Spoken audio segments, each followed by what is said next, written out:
Hello Internet, and today's video is going to be another book opinion.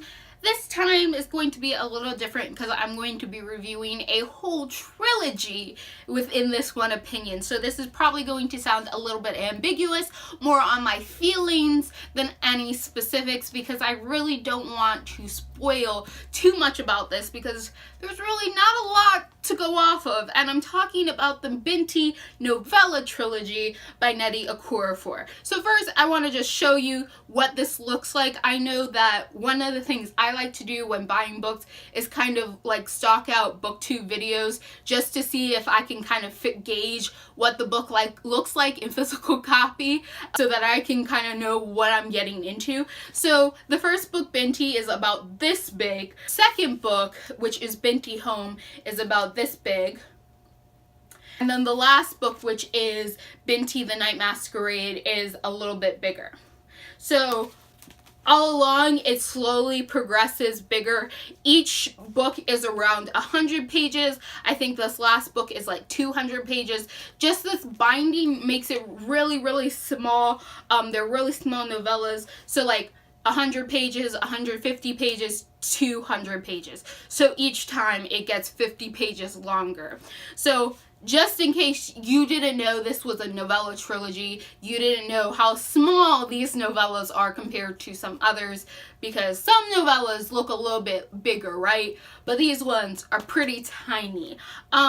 So if you're wondering what this is about, this whole series is about a young woman named Binti. She has been accepted into a galactic school that has people from all over the galaxy and the universe like coming and teaching at the school and learning at the school.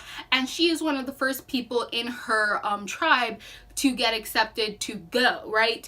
I'm not quite sure if a lot of people are accepted, but she's the first one who's determined to go. She comes from the Himba tribe, and it has a few specifics in their culture about leaving home and about really like settling at home and being like homebodies, right? It's a part of their nature and a part of their culture, down to what they wear to call themselves beautiful, which is like this clay-like substance that is made from the earth and dirt around them that they mix up into this smooth sort of lotion that they spread all across their skin.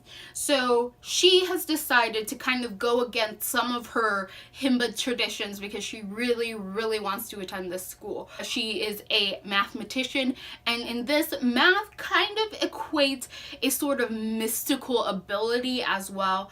Like, math is very, very important in its own type of magic. So that is why she has gotten accepted. She decides she's gonna leave. She's gonna go to this university, even though it might betray some parts of her culture. She is still a proud Himba woman. She just also wants this chance to learn even more than she could have from her own people. And she's thought of, like, there's a lot of cultural things that we kind of see of how she looks from people outside of the Himba culture and how she looks to people inside of the Himba culture, and that's kind of discussed across this book. Now, Binti gets into a lot of issues in the first book, and those issues carry across. There is sort of a war going on between another group of humans and then this other alien species. They don't really get along because of cultural differences, and Binti ends up becoming a sort of bridge between them. I like how in this whole book and this whole trilogy, each book is about Binti becoming more than she ever expected. In the first one, she just thought, oh, I'm just going to be this Himba woman. I'm eventually going to take over for my father. That changes with this acceptance letter. She ends up learning how to be Himba, but still become more than she originally ever imagined she could be. And then the second book, she withdraws and she's just like, I don't want to lose who I am, and she starts to learn she's not losing who she is, she's just becoming more than what she was. And then that continues in the third book with an even more dramatic change to her, where she sort of is forced to become even more than she was. And what I really love about this sort of tale of her becoming more is that she's not losing who she was in the beginning, right? She's not becoming a Himba woman. She's not becoming a mathematician genius or anything. She's becoming more than what she was at the beginning, not losing parts of herself to become more. Like, it's sort of a tricky thing, but I feel like when we have hero arcs most of the time, the hero has to lose a piece of themselves to become the hero. But in the case of Binti, she adds on to what she already is to be the hero. And I think that's a distinctive difference, especially because this book does kind of heavily revolve around her culture and how her culture affects how she is viewing the world and how the world is viewing her, how she still holds fast to it, but at the same time adding more into it based on different cultures surrounding her and different events surrounding her. And I like that idea, how you can still be very true to the place that you come from, but still add on to that and make yourself an even more amazing person than you were in the beginning. So this is Afrofuturism. It takes place in space, and then of course takes place in Africa as well. I can't remember the specific area in which this takes place. I don't even know if it's really mentioned, but we're living like in a heightened society. Of course there's space travel and there's aliens and different types of aliens everywhere, and then this heavily basis of math being some sort of magic. It talks about treeing and a lot of like math terms. I do think that you can read this without being a mathematician. I do think that it's made in a very layman term analogy that you can sort of figure out what she's talking about when she's sort of treeing or doing some sort of equations, or like very focused on this math equation-y sciencey side of everything. It might be a little confusing at first, right? But I do think that it's simplified enough that me as a person who understands math but is in no way a mathematician could like kind of get a gist of what Binti was doing and what she was talking about when she kept referring to this like sort of math mystical stuff that she was doing. So I do think that this is a trilogy worth investing in. I know it is really small. Like that is one thing that I was kind of sad about this. I heard they were novellas, but I was like, oh, novellas just means they're not going to be like 500 or 300 pages. They're going to be less than 300. It's not going to be that big a deal. But then when I got them, I was just like, wow, these really are small. But I do think that this is worth it. I think despite the size and it seeming like it's going to just be really short and cut short, it happens to say a whole lot within this small amount. I highly recommend that if you're going to invest time into the series, definitely get all three, because then it feels like a fuller story, like a fuller, longer book than if you just go one little novella spread across a long period of time. I highly suggest you just get all three and read them together.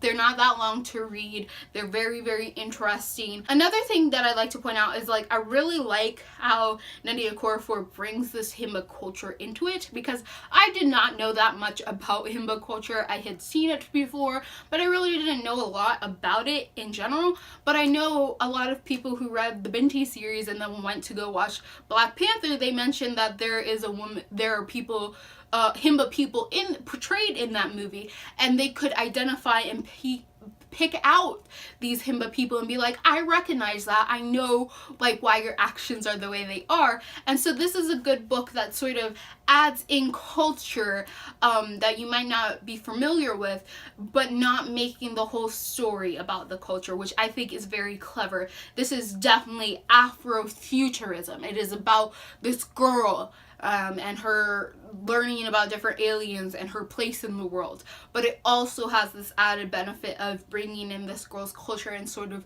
introducing you to this culture in a new fascinating way. Like, no way is this like, oh, like a bullet point by bullet point explanation of Himba culture, but it is definitely one of those novelizations in which you kind of unintentionally learn a lot about a culture that you weren't originally familiar with. And that's personally how I like learning. I like when authors bring in those and have those be sort of parts of the story that you get to learn about and you get to explore, because I honestly think that's the best way to learn. That's my favorite way to learn, is through novels, is through my characters. So I was happy that that was something that I now know, hey, I know a little bit more about that than I did before, and that is a really great thing. So First, these covers are magnificent. Next, buy all three and read all three. You will not regret it. Yes, they are really short, but I do think they're worth the time. Because they're short, of course, there's going to be a little cutting in corners that probably wouldn't happen in longer novels. I don't think that takes away from the book in general, but it is something you kind of notice, that like certain avenues and stuff are cut a little shorter than they might be if this book was, say, 300 to 500 pages. So like, be aware of that. Know that this is going to be a short story, but it is going to be a really good one. So, Binti by Nnedi Okorafor, the whole trilogy, is well deserving of praise, and I do think that more people should read it, not just so that they can experience Afrofuturism, but also so that they can learn a little bit more about sort of the possibilities. Like, the science fiction in this was something that I really hadn't seen before, which is sort of this mix of mystical elements with science fiction elements, and I really like that blend, because like I said, the mathematics that they use in this are very distinctive, like in science fiction, but at the same time have this mystical air, magical air to it at the same time.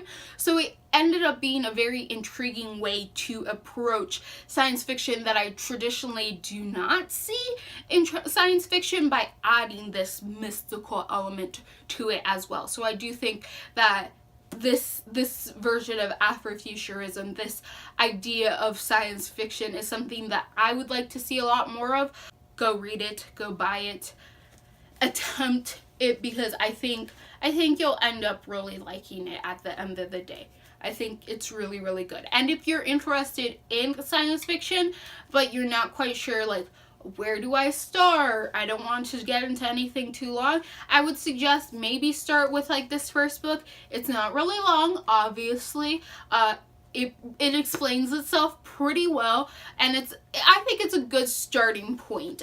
It's definitely a little bit different from most mainstream science fiction, but I do think it's a good, like, dip in the water, like a toe in the water for testing out whether or not you like science fiction, because it does add that sort of mystical feel to it. So if you're kind of a little hesitant, I would say give this a shot, see if you like it. If not, it's not that long anyway, so right, like, you DNF it at 50 pages, you've already read half the book. So if you like what you're seeing here and you want to continue to see more, click all those bunnies down below, and goodbye, Internet.